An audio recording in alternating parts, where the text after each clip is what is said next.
Hello, Libra. Welcome to Ula Tea Leaf Readings. My name is Lenor, and today we are going to be reading your tea leaves. But first, we're going to start with a tarot card.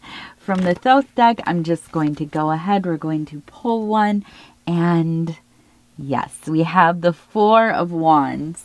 This is a real energy of getting things finished, right? Getting things done, having the will to do so, the opportunity to do so, the variables, the materials, the motivation. I think the big thing is the motivation. Whenever I see this card, I'm like, okay, cool. We are aligned. We're locked in. We're in that real, get this stuff done kind of energy. So I love it. I'm happy we're here. I'm gonna go ahead and turn this thing, and we're gonna see just exactly what the tea leaves want to tell us. All right, let's go ahead and take a look at these formations. And I want to go ahead and say thank you so much for clicking on the reading. It's always such a huge honor for me to be able to read for you. Tea leaf reading is something that has been around for a long, long time. Thousands of years probably. There are different stories about where this started, which cultures, and how it wasn't just tea leaves, all kinds of, you can divine almost anything. Probably you could divine anything. But tea leaves in particular have a deep history in many cultures. And so it is something that I feel really lucky to help keep alive, right? I just hope more and more people can get into things like tea leaf reading or tarot reading or reading grains or, geomancy or whatever, pendulum, any of the things, right? Okay, let's get started. Let's see what we have here. Now, we have really a sense of looking for some kind of guidance. Okay, so we have almost it looks like a path upwards, right? Up onto maybe an overlook, a nice place to stand and gaze at the stars. Now, we have a person standing right here, right? And they're kind of looking down, and I see we have a fish. So I do feel like there is this real focus on money for you, on maybe, I don't know, making more resources, which would be money. Second job, side hustle, trying to get that raise, whatever it is, whatever we have to do basically in these times, right? And so behind, we also have what looks like a magician. You can see the body, the pointy little hat, and the arm raised. Okay, now what is it looking towards? We have over here,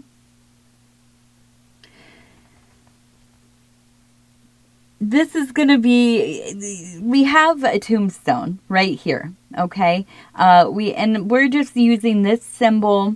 It does look like the crucifix, but I'm using the symbol more as a sign of no particular faith exactly, but just the idea of faith. Also, the idea of carrying that belief into the beyond.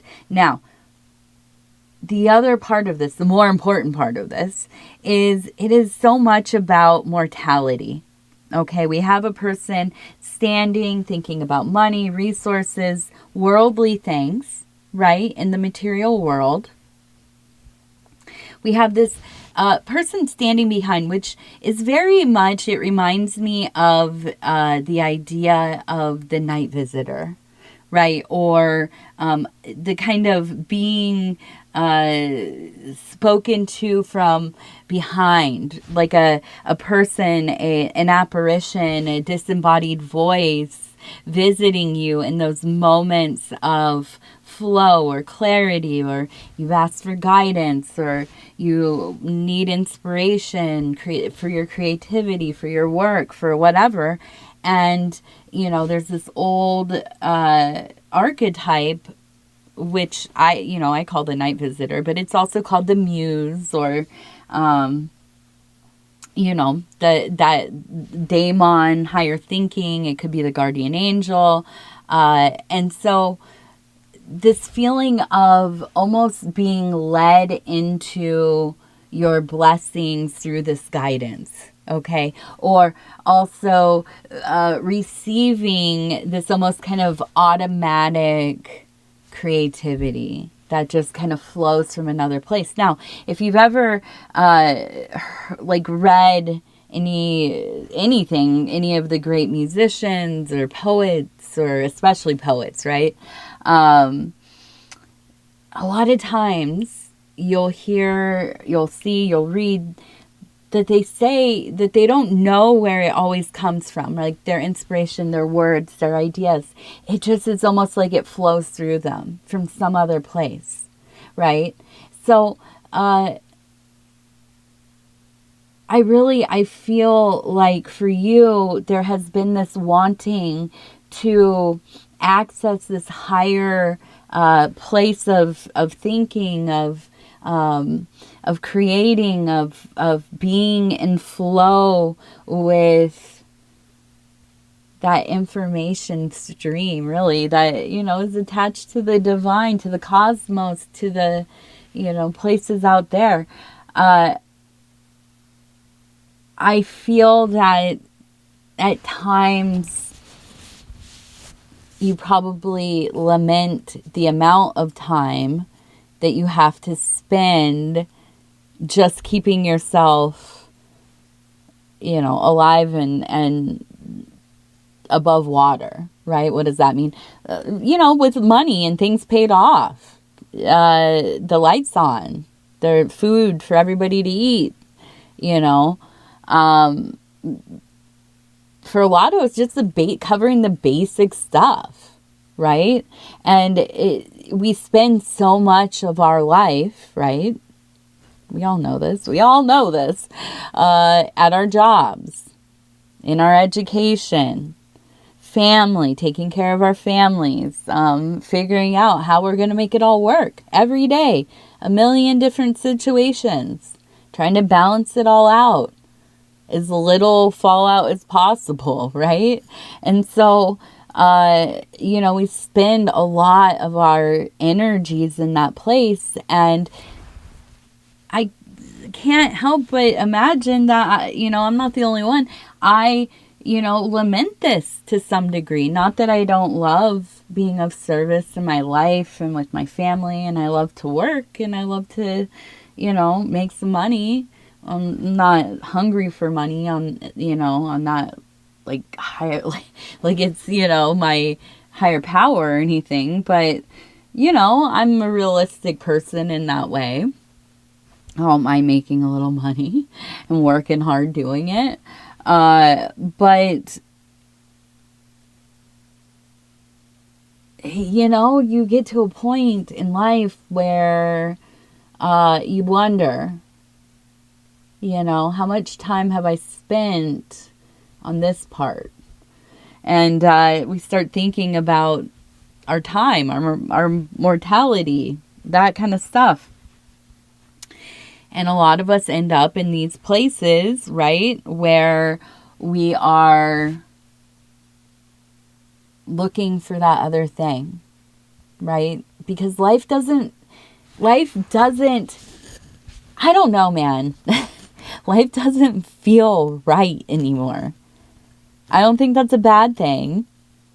And there have been periods of my life that have felt completely like none of this makes sense, right? I've never been fully comfortable in life, and I'm sure you haven't either. But more than any other time, I can't get over this feeling that like something has gone awry, or something there's like things are starting to fray a little bit. Like it's getting thin here. You know what I mean? And so, yeah, I feel like a lot of us are looking for this like access to something beyond the mundane, something beyond just the, the same old story we've always heard, like success and the dream of the family and the 2 cars and the house and the dogs or whatever it is. I forget what the thing is, but you know what I mean, the dreams that people have, that they are fed and conditioned, and a lot of it is not necessarily sustainable anymore, right? And I don't think the dream is that dream, or I mean, I'm generalizing, but things are changing, obviously. Things are changing. So I feel yeah, I do. I feel you coming into a place of deep questioning and searching. Yeah, definitely. Now, we have the 8. We have 8. So we have maybe 4 8s. Here's another 8 right there. So 8 is a really important number for you this week. Definitely 8.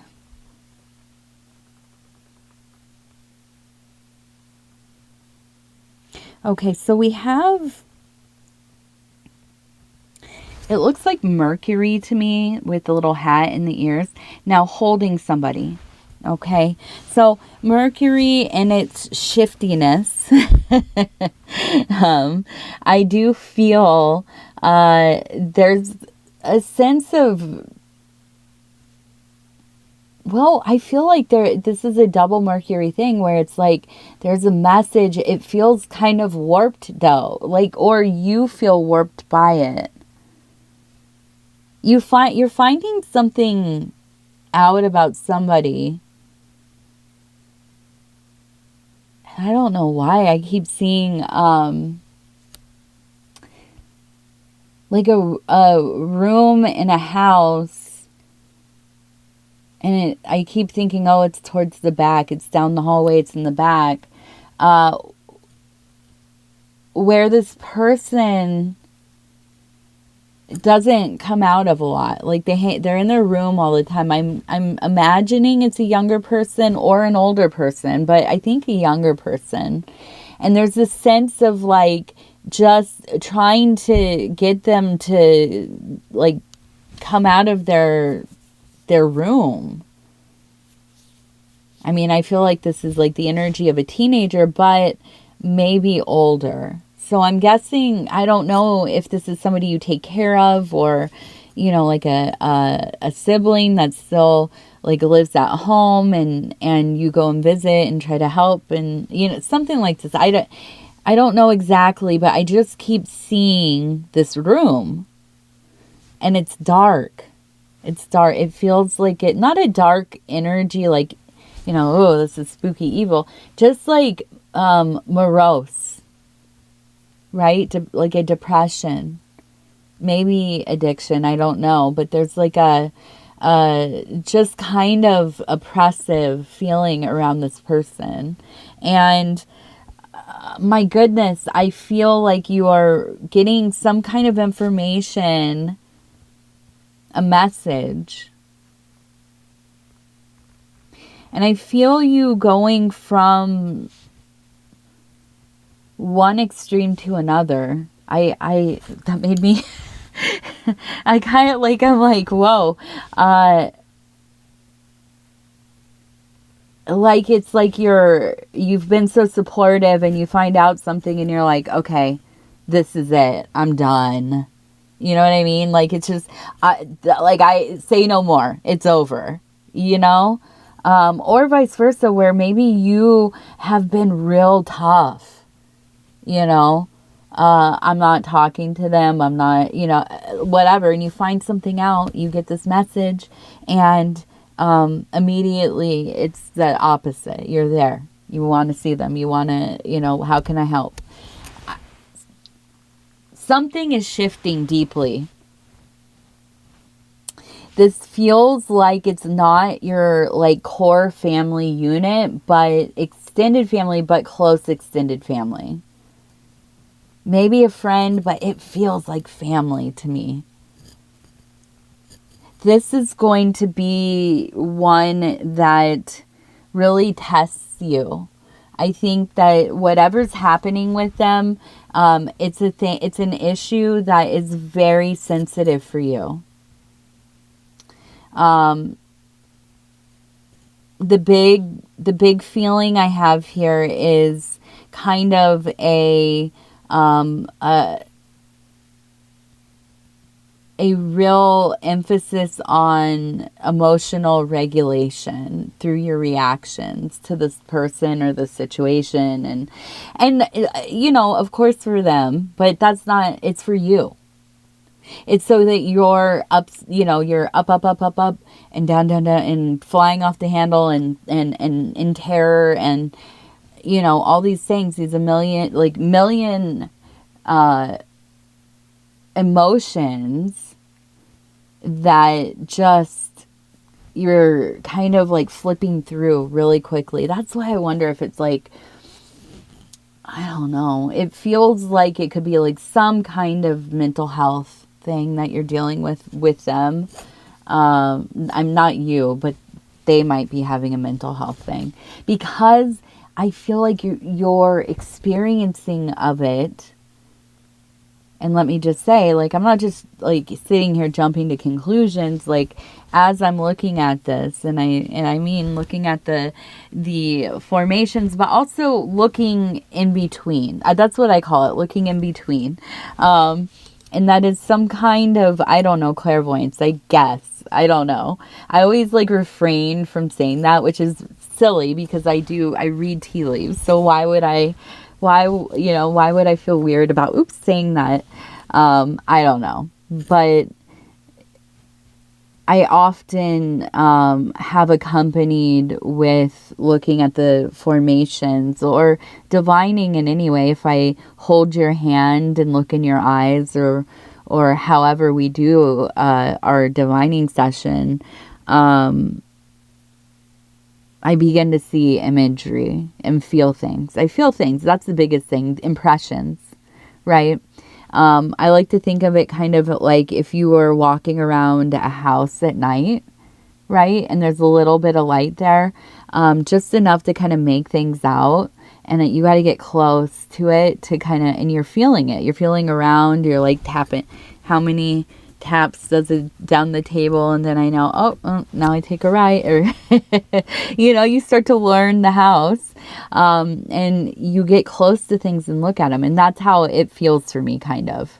I don't know. That might not make sense. But that's how I've developed it. And I've had to kind of learn that method throughout my life.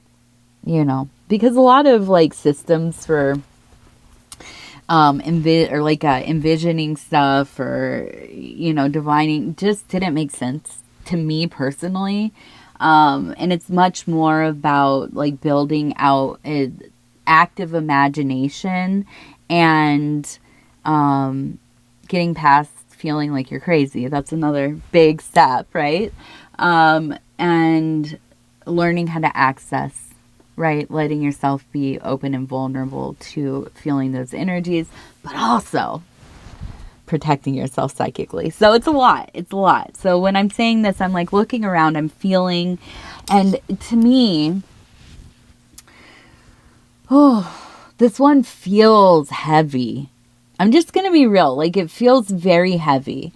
It also feels like, this is going to be something that goes on probably for a good portion of your life as an adult.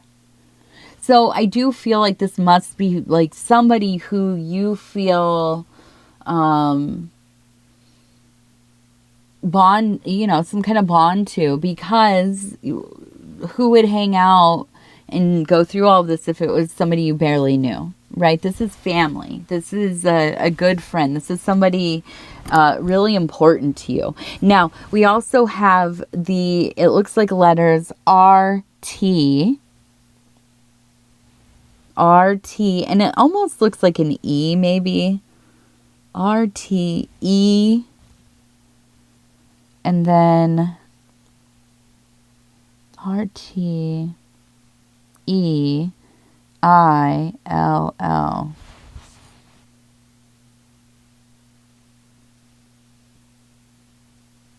RTE. If we got rid of the E and switch things around, it would be trill. Which, dude, spirit, I am trying to have a trill day for real. So thank you. Okay, so yeah, we have RTEILL. So if that spells something and you want to share it, let me know. Put it in the comments. Okay, we also have a bunny. It looks like that one bunny. Do you know the one I'm talking about? If you're older like me, you probably remember this one. Everybody had the tattoos and the shirts, and you know, I'm 40, so you can yeah. Okay, so I don't want to say the name of it, but there is a bunny. We're not going to relate it to that thing. But there's a bunny. So there's a sense of things speeding up. Now, I'm looking at W, A, upside down A, and upside down R. Okay, so WAR, if you know what that is, if you can spell that out. I'm not going to say it. I really don't want to divine that. Like, I don't. We have 7. We're going to, though. We're going to see. I'm going to look. We're going to look. We're going to look at the cards and see what they have to say today. What is going to be going on in the next few days? Because it does feel like, you know, tensions have been high recently. And I don't mean, it could be collective, it could be personal, in your personal life. Okay, so we have the Strength card, the Star card, the 9 of Wands, right? We have the 5 of Swords. So, I want to clarify this before I say anything. 6 of Cups. Okay. So, I feel that there's a real sense of fighting yourself to stay on track. That's really, I feel like this WAR, not about the collective. This is about you. You are having trouble at times staying in your path towards your goals. Okay. If that's spending, if that is like, you know, you promised yourself you're gonna go hit the gym twice a week, and you find yourself, you know, thinking, I don't know, today I think I might, you know, and then we have the 5 of Swords. You're in your head, you're saying, I don't know about today, maybe tomorrow might be better. And then we're indulging, right? We are getting it in, we're treating ourselves, right? And yeah, it does, it gets, and then we have the universe, right? It completely disorients the vision that we had of our world, how we want to live, our, you know, the path that we want to be on, because we're, first of all, not showing up to make those smaller goals, right? Every goal has a lot of smaller goals. We're not doing that. We're not being consistent. We're not, you know, keeping ourselves accountable in those ways. We're making excuses for ourselves. We're finding so many reasons not to do the thing or to keep doing the thing, right? And then to even, like, because there is that anxiety of not staying the course or getting the thing done or procrastinating or just fully blowing it off or whatever, to kind of balance out that anxiety or that feeling, we're getting into those places of overindulgence, of pleasure seeking, of, being in our distractions, compulsive, and so on. It's a feedback loop, right? And it absolutely, it will distort our world, right? We become what we spend our time with. We become our thoughts if we let ourselves. We become, it's my acquired mother always says, tell me who your friends are and I'll tell you who you are. Now, I don't believe this is a fully true statement, but listen, if we're hanging out in a place long enough, it's going to affect us. If we're around people's long enough, it's going to affect us, right? And so we have, the 9 of Wands. So we have that strength. It's like it's all right there, So I feel you're in a place where instead of being at WAR with yourself, you are really quite aware. You're being quite aware. You're being honest with yourself. And I feel like more than probably most times, you are likely to get back on track and get that goal, conquered. See it through. Lock in. All the things. This is me talking to myself. A lot of it, right? I keep telling myself, man, I gotta... if I could just lock in. But the winter, it is, it can be a rough one. It can be a rough one. I try to be gentle with myself when it is in what I call the shining months, when we are starting to get the cabin fever and everybody's a little testy and starting to, really, really miss the sun. Where I live, it's very cold, very cold. I'm up on the northern plains here. So, it definitely is an experience going through the winter. But I just keep telling myself, I'm going to walk in, I'm going to get it. And some days I do, some days I don't. And that's okay. And the same is okay for you. I hope you know that. Keep telling yourself that, because it's true. We have to give ourselves a little room. Okay. But we also have to stay accountable. Absolutely. Okay. So I feel like we have this very night-sided energy. So, again, with like the dreams, the visions, the kind of distorted experiences of reality, things feeling not quite what they are, or maybe that it's like, did I remember that right? Like there's like a ripple in the fabric of things, or at least how we are experiencing them. So I do feel like for a Libra, because you are able to like dwell in, not just like the Gemini, really, dwell in that night side, dwell in that day side, walk both the left and right handed path at the same time. There is that sense of the middle way, right? The high road, as one might call it, or the golden path. So I feel like in this time, as you are in these places where maybe your thinking is a little bit less in the rational, logical, maybe that you are a little more fantastical and romantic and sentimental and creative and thinking of all kinds of, random weird ideas and stories and, and this might not be what you are used to all the time, but you are coming through a period of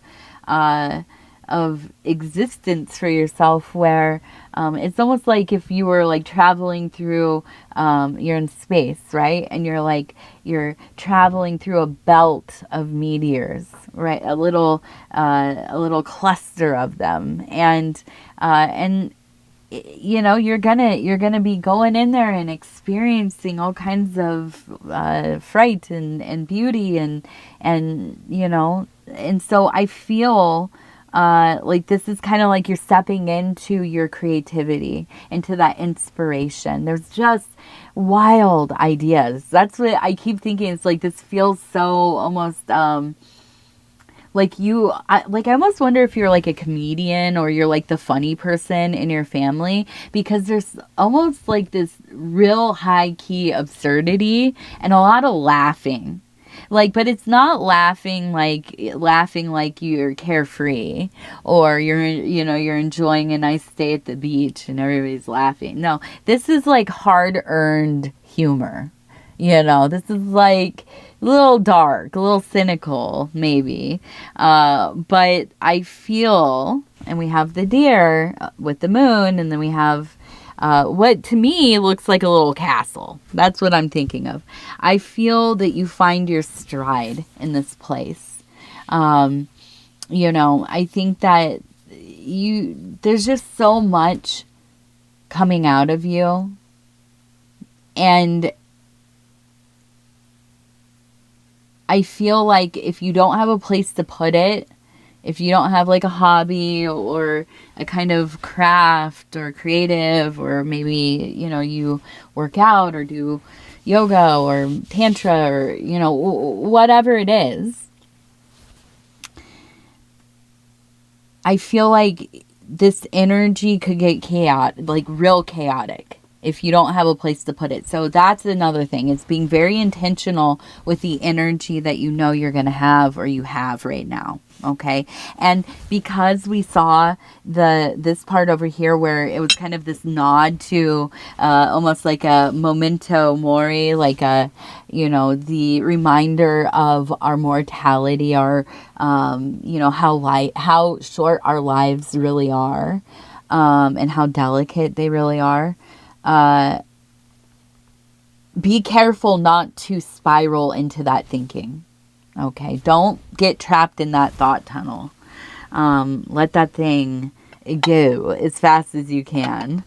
But other than that, it feels, it feels like you're sorting some things out that aren't easy, and also with that energy, 47 is our first lucky number.